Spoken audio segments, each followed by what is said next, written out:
Hola a todos y bienvenidos a Medical Spanish with Michael.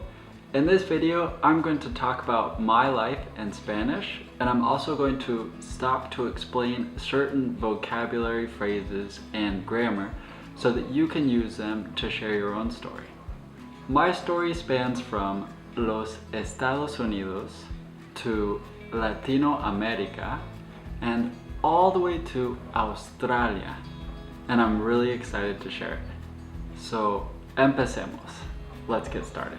Alright, I'm so excited to get started and tell you all a little bit about myself. If you ever see me looking down here, it's because I have my notes about what I'm going to say.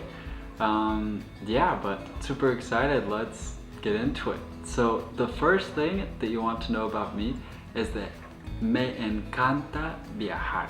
Me encanta viajar. Actualmente vivo en Australia, and actualmente means currently.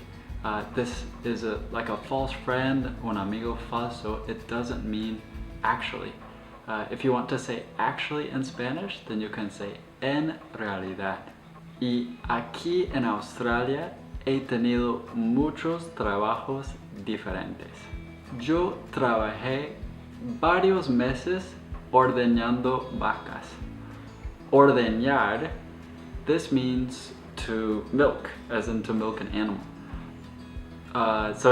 This is true. Ordeñé vacas. I milked cows for like 8 months, and this is because I'm on a work and holiday visa here in Australia, and you have to work a certain amount of time in agriculture in order to renew your visa for another year. So yo trabajé ordeñando vacas y también yo trabajé recogiendo mandarinas. Recoger means to pick up or to collect. So yo recogí mandarinas. I picked mandarins. I picked fruit for a couple of months as well to satisfy this requirement.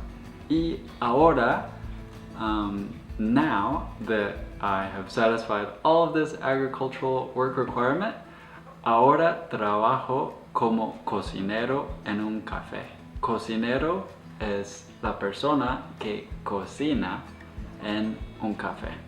And another important thing to know about me is that soy de Denver, Colorado. Yo nací y crecí en Denver, Colorado. Nacer is to be born, and crecer is to grow or to grow up. So nací y crecí means I was born and raised. Nací y crecí en Denver, Colorado. Yo empezaré a estudiar enfermería en enero del 2021. Empezaré is the future tense of the verb empezar. So in the yo form, if you want to make a verb in the future, then you just have to add an e with an accent mark at the end of the infinitive, and you will have the future. So empezaré, I will start to study. Enfermería is nursing. Enfermería en enero del 2021. Estoy titulado en biología celular y molecular.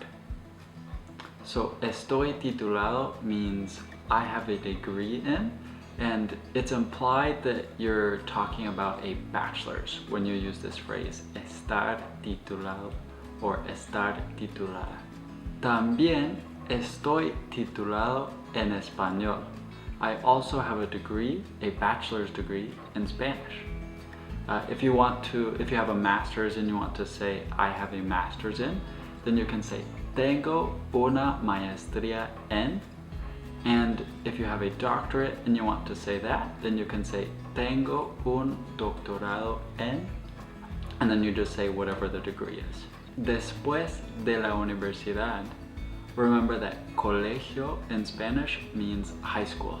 And to say college or university, then you can say la universidad. So, después de la universidad, yo viví en una van por 5 meses y viajé a 25, más de 25 parques nacionales en los Estados Unidos. And this was an absolutely awesome experience. I went as far west as California, as far east as Missouri, as far north as a few miles from Canada, and as far south as standing in the Rio Grande at Big Bend National Park in Texas. And yeah, this was an absolutely amazing experience, and I'm so excited to return to the US and continue exploring national parks. También he trabajado como intérprete en una clínica de la salud física y la salud mental. So it was a physical health clinic and a mental health clinic. So it was una clínica integrada, an integrated clinic. Yo también he trabajado en un consultorio de endocrinología. Consultorio means doctor's office. So, he trabajado en un consultorio de endocrinología. Pero yo empecé a trabajar como intérprete en ferias de salud, in health fairs, specifically 9 health fairs.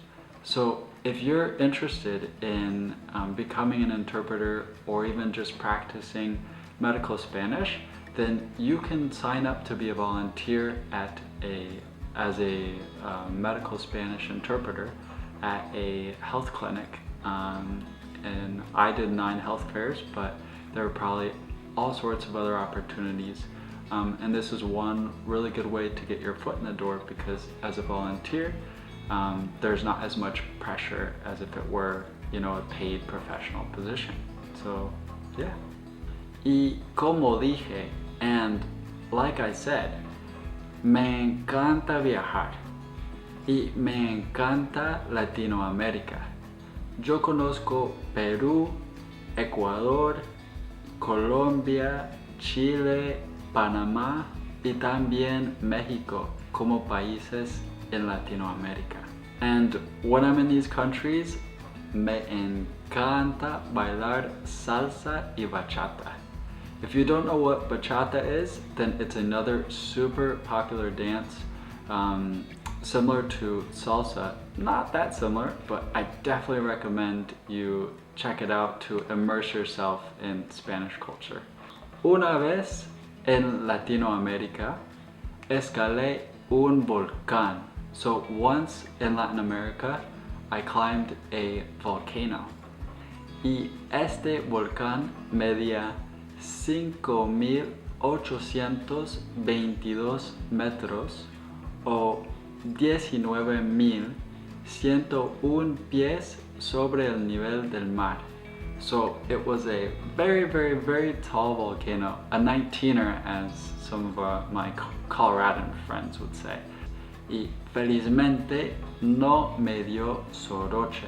And soroche means altitude sickness. So this might be some good medical Spanish vocabulary for those of you who are in Colorado. Mi esposa es de Perú.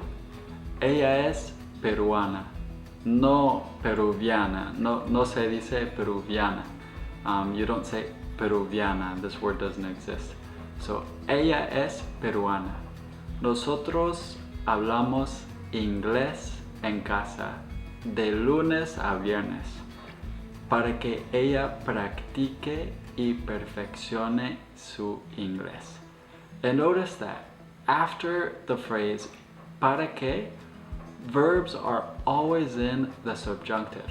So perfeccione comes from the verb perfeccionar, which is an AR verb, but here it ends in an E.